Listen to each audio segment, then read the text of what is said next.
wonderful tourist destination. We have our inner harbor, Federal Hill, we have the beach, the zoo, we have the wonderful transit system. You can ride on a bus, you can ride on a subway, we have light rail. What a wonderful place to visit, and easy to get around in too. You know, every hotel has a concierge, and the cab drivers are friendly and very helpful in guiding you. We have locations like the world famous Lexington Market. You can eat until you stop.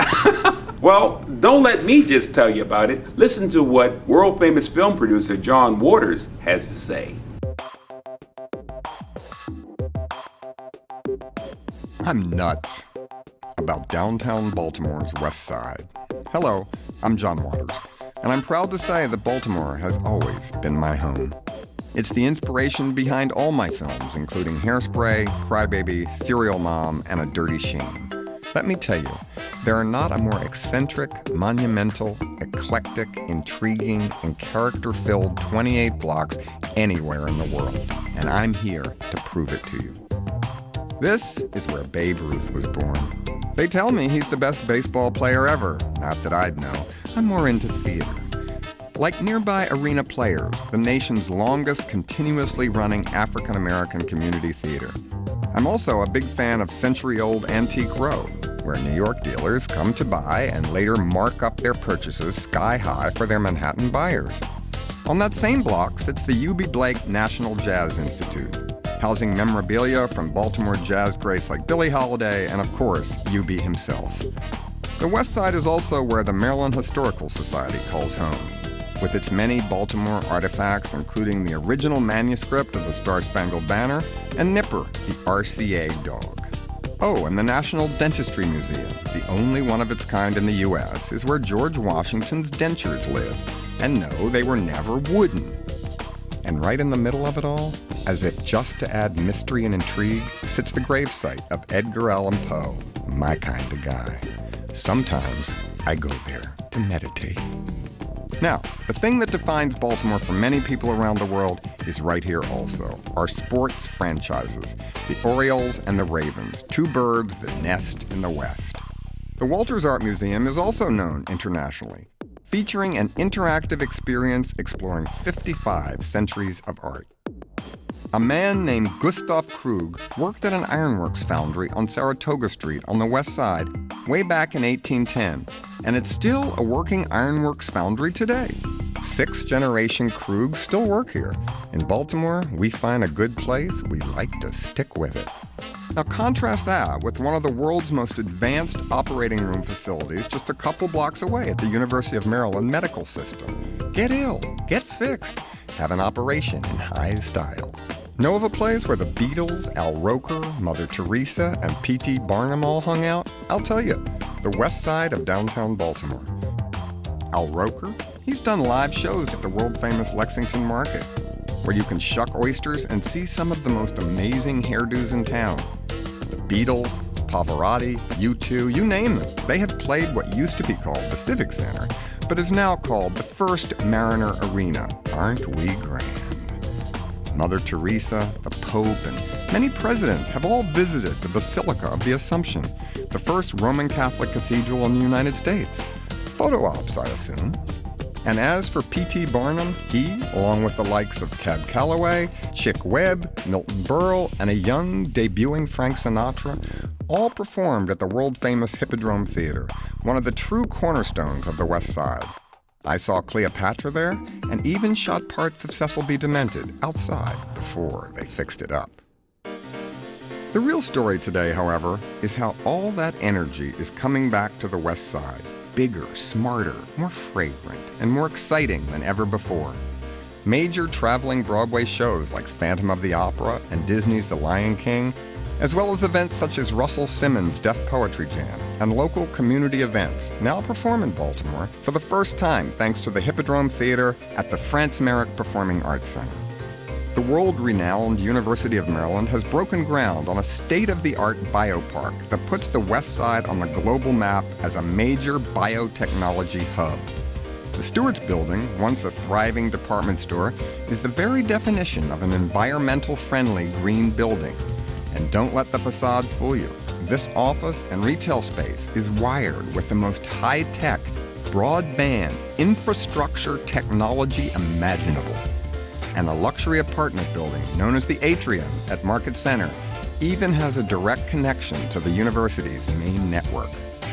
There are so many ongoing projects like Market Center West residential units, University of Maryland housing, plus an important redevelopment of an area called the Superblock, where local small business owners have been invited to partner with public and private entities to upgrade their properties. Everyone is playing a role in the renaissance of the West Side. Many major players have come to bat in this more than $1 billion revitalization of downtown's West Side, like Bank of America, who believes so much in this endeavor that it bought an entire city block to renovate and erect a mixed-use development called Center Point, offering nearly 400 residential units and 35,000 square feet of retail space. It's the total commitment of Governor Robert Ehrlich, Mayor Martin O'Malley, and all the legislators, along with the Baltimore Development Corporation and the 40-plus members of West Side Renaissance, led by Peter Angelos, that are ensuring the success of what the New York Times calls the largest revitalization plan of its kind in the country. And it's all happening in this one neighborhood called downtown Baltimore's West Side. Infectious, fashionable, full of vim and Baltimore vigor, I walk the West Side streets these days in amazement at what it's become. I'm nuts about downtown Baltimore's West Side. You will be, too. Well, that gives you a feeling of my Baltimore. We have a guest today. As far as Hi Baltimore goes, let's listen to what Greta has to say. Thanks, John. Hi, I am the director for Hostling International Baltimore. Thank you for having me. I just wanted to let everybody tell everybody how hostling experience is just fabulous. In Baltimore, it is a hidden thing. A lot of people do not know the world of hostling. Let me invite you into this experience. If you come to our location and you have a dormitory style, and it is a chance where everybody gets a chance to meet everyone. They get from all over the country. You get a chance to meet everyone from, we have people from Australia, UK. It is an international experience, and one thing that I love about it myself is the interaction with the guest. I mean, every day. It's not like going to a hotel. It is a comfortable, homey atmosphere. The guests love, they get to cook. We share our experiences overcooking. We have pasta night, we have movie nights, we have cookouts. It is just it's almost like a family type atmosphere, but it is that hustling, that atmosphere of where everybody gets to come together and meet and unite, and then they go out and explore Baltimore. And that is one thing about hostling. They come in to tour the cities. That is the hostling experience. I've hosteled before and in other countries, and it was a great experience. And my children have done it as well. But to be a part of it and watch the guests appreciate it, it is a meaningful thing. They come to Baltimore not knowing exactly what to expect. They want to see the heritage of Baltimore. They want to come see what Baltimore actually has to offer. Whereas a lot of guests from hotels come in and they're business and they're trying to just work and do that. That's not a hostling experience. A hostling experience is about seeing the city, getting to know what Baltimore is all about. And that is what we provide for them. We give them so much information. We let them know all the places that they have to go to, the museums, the art, the exhibits. We create charts, maps. We try to make the experience a wonderful and founding thing. And it's funny, they go from ages. We have groups that come in from Girl Scouts, Boy Scouts. We have groups that come in from universities. We have groups that come in older. It used to be that hostling was just for, years ago when it was first developed, that it was just for youth. but we've all outgrown that now, and it is for international traveling or traveling. And within our facility, you can't live in a 40-mile radius, because if you live in a 40-mile radius, you already know about Baltimore. It is about gaining that experience about Baltimore, Maryland. And we have pride in it. And yes, I do have my Ravens jersey on. Yes, I do. I am proud of my city. I am proud of it. I have lived here for over 46 years. And I am proud to show it to everyone that comes here, because this is my heritage and this is what they also would like to see. And it is a wonderful, wonderful hostel. The mansion is beautiful. It's a brownstone, and it is absolutely, they renovated it, and it is a breathtaking experience. We have 44 beds. We have, it's broken down into female dorms, male dorms, co-ed dorms, and private dorms. If you come see the living room, it's a ballroom, because it's an 1857 mansion. So imagine the cathedral ceilings and the chandeliers are all still there. It is, the ballroom is all is hardwood parquet floors. And then we have the dining area, which is the same, and we have beautiful, the mirrors are still the same as they were back in the 1857. We kept everything, tried to be in the original form. The kitchen is absolutely fabulous. It's granted. It walks around. It compensates. We have the pancake breakfast in the morning from 7:30 to 10:30, and everybody gathers in there and they make their chocolate chip pancakes. And we have a beautiful patio out back, and it has all the flowers that Maryland kind of has to offer. And it's we have our cookouts out back. The guests can sit out back. It's a beautiful 3-level deck. We also have parking in the back for guests if they need to, and we only charge them $8, and they have in and out privileges. They can do what they want to do. We have 3 levels, and we have a level downstairs, which is we have the family room where everybody can unite, watch TV, watch movies, play Wii. We have a laundry facility for everyone to use, and we have everything that I think that everyone kind of makes them feel, as they say, at home. We are located right across from the Basilica, which is the first Basilica Cathedral in the country. Also, we're right across the street from the Enoch Pratt Library, which is the first free library in the history of the country. We are located right nestled on Charles Street, which is the main thoroughfare of Baltimore downtown. It has all the restaurants, all the breweries, all the shopping districts that you want to know. The Inner Harbor is 4 blocks away. You have access to the Walters Art Gallery, which is a block away as well. The BMA is right up the street. The Washington Monument is nestled right up the street, and the Washington Monument here is older than the Washington Monument in DC. You have the Inner Harbor, as I mentioned before, but right across from the Inner Harbor, you also have Federal Hill, and then you have Fort McHenry. We also have, right nestled next to us, all the free buses that are located, the circulator buses, the purple routes that take you to all these interesting spots. So when you come to the hostel, you can also travel for free. You can walk or you can travel. We have the world famous Lexington Market, which is only 2 blocks away. We have, like I said, the National Aquarium. Everything is nestled right within walking distance, which is 5 minutes from our hostel. So you need to come, and you need to come see the experience of Baltimore Hosteling International. It is absolutely fabulous. I love working there every day. I hope you have enjoyed what I've had to offer to tell you about Baltimore International Hosteling, and it's back to you, John. Oh, wasn't that great? Thank you, Greta. Hey, let's take a break. We'll be right back.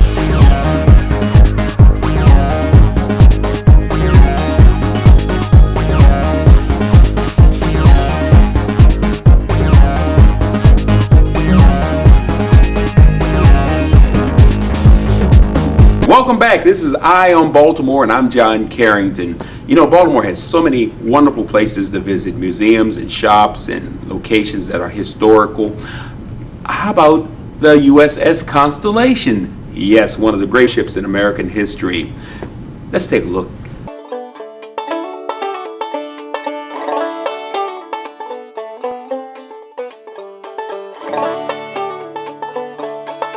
USS Constellation. There's a grand lady in Baltimore who has taken her rightful place as the Inner Harbor's crown jewel in the heart of the Chesapeake Bay. Launched in 1854 as the last all-sail ship designed and built for the United States Navy, Constellation's century of service embraced the ages of sail, steam, gas, diesel, and nuclear power. Imagine that, launched in 1854 and still afloat. Even more exciting, visitors can come aboard Constellation and explore to their heart's content. On board Constellation, history comes alive as visitors touch, feel, and experience what life was like for sailors during the Civil War. Just bring your imagination. Constellation is the second of 3 U.S. Navy vessels to carry the same venerable name. The first, the frigate Constellation, was built right here in Baltimore at Harris Creek and launched in 1797. Known as the Yankee Racehorse, the frigate Constellation was one of the first 6 ships built by the United States Navy. The ship you see here, the sloop of war Constellation, was built at the Gosport Navy Yard in Portsmouth, Virginia, and launched in 1854. A newspaper account from the day of her launch reported that there were 8 pieces of the original frigate Constellation contained within her timbers. The third Constellation was the aircraft carrier CV-64. Launched in 1960, she served until 2003. President Ronald Reagan called her America's flagship. But it's the sloop of war Constellation that's here in Baltimore today, and the Chesapeake Bay has always been central to her story. That's enough history for now. Let's see what happens when you come aboard Constellation. When you come on board, cell phones and everything don't work anymore. This turns into the 1860s and you are back in time on the Constellation learning what it was like to be here. People come on board and they get touched by this walking through history that they're able to do, and they're able to see the hammocks and see the officer's wardroom and sit in the captain's cabin and have this whole immersive experience that you're never going to get at most types of museums. So this is a really wonderful experience for them, and they have no idea what they're missing out on, and then they come on board and they keep coming back. We fire the cannon, turn the capstan, and ring the bell daily. And we recommend the free self-guided audio tour, which comes in 2 flavors. One perfect for children, the other for adults.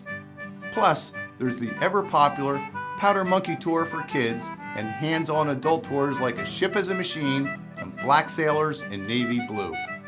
Groups can also come aboard and sling their hammocks in our overnight program or host special events. Our crew knows the USS Constellation is an amazing experience, but don't just take our word for it. Here's what recent visitors had to say. It's very kid-friendly, very family-oriented, and the kids will love it, and they'll come out asking questions, which I love. It transports you back. You can almost get the feel that you were actually there, because laying in that hammock, like, oh my goodness. I think it's really interesting because it shows you exactly how they slept and how they ate and how they went through life. But it was excellent tour, and I think it's something they need to maintain for generations to come. Should be kind of a must for people who are in the area and have an hour or 2 to spend. It's just amazing to see what people lived in, how hard they worked in order to accomplish what they did. It brings your learning alive, and that it helps you to understand. Like, rather than looking at pictures, you can actually see what they were in, and you can actually understand it. I think it makes me appreciate being an American, knowing these people went through these things to put me where I am now. I'd say come see it. Yeah, we were a little bit leery because of the age of our children, 4 and 7, but they enjoyed it so much. It really kind of surprised us. We thought it'd be more for us, the parents, but no, they loved it. They had a good time. Yeah, they had a great time. So come aboard USS Constellation. And while you're here in Baltimore, be sure to visit these other attractions of the Chesapeake Bay Gateways Network. The Baltimore Visitor Center, a good place to start your tour of this historic city and region. The National Aquarium on Pier 3 near the USS Constellation Museum. The Lightship Chesapeake, and 7-Foot Knoll Lighthouse, both part of the Baltimore Maritime Museum. The Frederick Douglass Isaac Myers Maritime Park and Museum, headquarters of the Living Classrooms Foundation. Fells Point, an early American shipbuilding center, and the Fells Point Maritime Museum. And of course, Fort McHenry National Monument, where the people of Baltimore valiantly defended the city from the British during the War of 1812, and Baltimore's own Francis Scott Key wrote our national anthem, the Star-Spangled Banner. So welcome aboard USS Constellation and enjoy your visit to the historic sites of the Chesapeake Bay Gateways Network.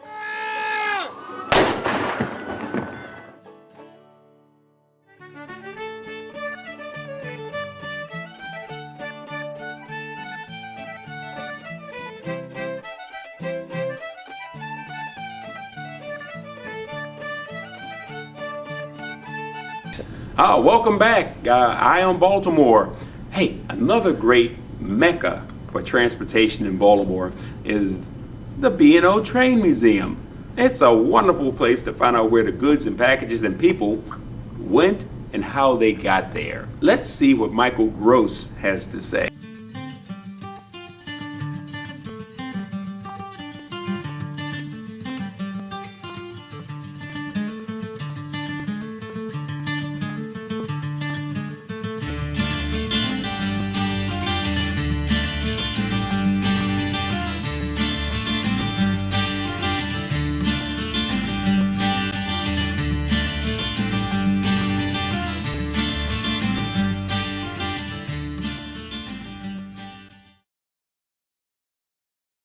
Hello, I'm Michael Gross, host of the B&O Railroad Museum Television Network.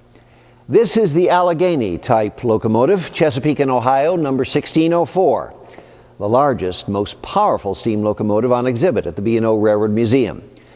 This monster machine was designed to haul a 5,000-ton freight train at 45 miles per hour.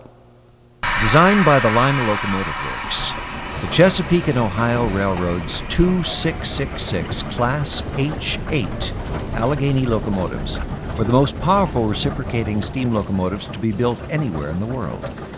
While most of American industry was in a terrible economic slump during the 1930s, the C&O was busy constructing new tunnels, laying double track, rebuilding bridges, and generally upgrading their railroad system. This fortuitous situation was due to the main product they transported: coal.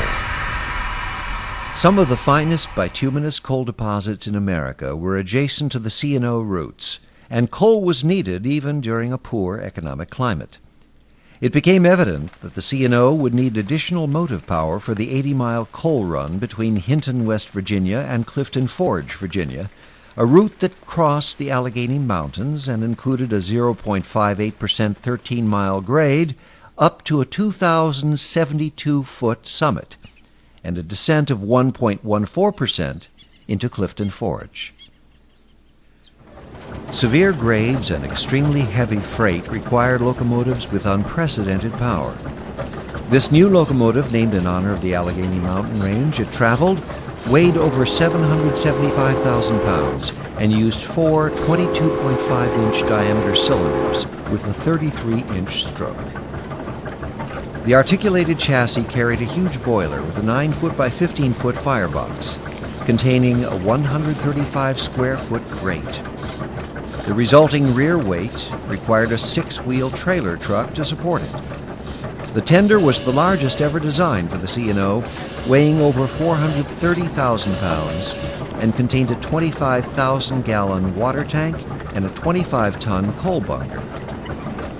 The length of the locomotive and tender was limited by the length of existing roundhouse turntables, so the tender was designed to be short, and its rear section was designed high to carry a lot of weight. This configuration required an 8-wheel rear tender truck to distribute the load to the rails. Slightly over 124 feet, the length of the locomotive and tender proved to be one of the finest locomotive designs in American railroad history. The first Allegheny locomotive was built in 1941. How many years did they run before being replaced by diesel locomotives? We'll find out after this. Stay tuned for information on upcoming events at the B&O Railroad Museum.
In December 1941, the first 10 locomotives produced were immediately pressed into service to meet the demands of World War II.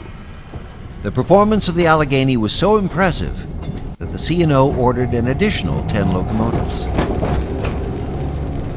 During the war, the C&O had 23 of its Allegheny-class locomotives modified to include steam heating and signal lines for passenger service, but used them only rarely to haul a troop train or heavy mail train. Their more normal assignment was to haul a 10,000-ton freight train at 15 miles per hour. This is in stark contrast to their design goal of hauling a 5,000-ton train at 45 miles per hour. Thus, the Allegheny locomotives were never given the opportunity to demonstrate their full potential. Only 11 years later, in 1952, the 60 Alleghenies on the C&O roster were replaced by diesel locomotives. Only 2 Allegheny locomotives survived and are on public display today in the United States. Number 1601 is at the Henry Ford Museum in Dearborn, Michigan. Number 1604 is here at the B&O Railroad Museum in Baltimore, Maryland. Plan a visit to the B&O Railroad Museum, where you can climb into the cab of the Allegheny and imagine what it was like to be the engineer. I'm Michael Gross, and thanks for watching the B&O Railroad Museum Television Network.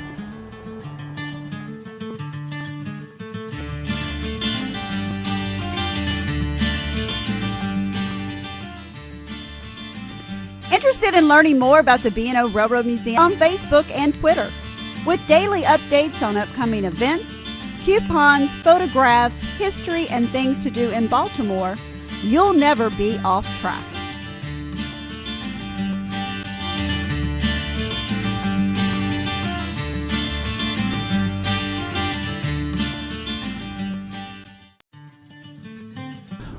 Wow, wasn't that great? Oh, Michael Gross. So, did you find a tour to your liking? Did you find a place to rest your head? Well, you saw it on Eye on Baltimore. Hey, keep your eye on Baltimore right here, right here. So, this has been our show on accommodations and touring. And we hope that you found a place to lay your head and some shops to visit. And don't forget the Hostel of Baltimore, High Baltimore, the Hostel of Baltimore. Wonderful place to stay. And as always on Eye on Baltimore, we want you to be well accommodated. Bye-bye.